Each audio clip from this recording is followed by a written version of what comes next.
ঠাকুরগাঁও বিশ্ববিদ্যালয়কে দেশের শিক্ষার সর্বোচ্চ পর্যায়ে নিয়ে যেতে বিশ্বমানের শিক্ষা নিশ্চিত করার আহ্বান জানিয়েছেন এলজিআরডি মন্ত্রী ও বিএনপির মহাসচিব মির্জা ফখরুল ইসলাম আলমগীর। সকালে ঠাকুরগাঁও বিশ্ববিদ্যালয়ের অস্থায়ী কার্যালয় উদ্বোধন শেষে এসব কথা বলেন তিনি। বিশ্ববিদ্যালয়ের শিক্ষক নিয়োগে কোনো স্বজনপ্রীতি কিংবা দলীয় প্রভাব চলবে না বলেও জানান তিনি। ঠাকুরগাঁওবাসীর দীর্ঘদিনের দাবির প্রেক্ষিতে একটি মেডিকেল কলেজ ও বিশ্ববিদ্যালয় প্রতিষ্ঠার উদ্যোগ গ্রহণ করায় সরকারের প্রতি কৃতজ্ঞতাও প্রকাশ করেন মির্জা ফখরুল।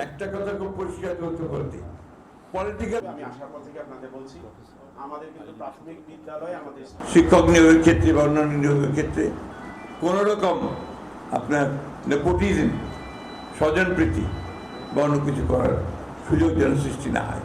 এখানে একদম বেছে বেছে সবচেয়ে ভালো শিক্ষকদেরকে নিতে হবে, ভালো কাজে লুকিয়ে চলে।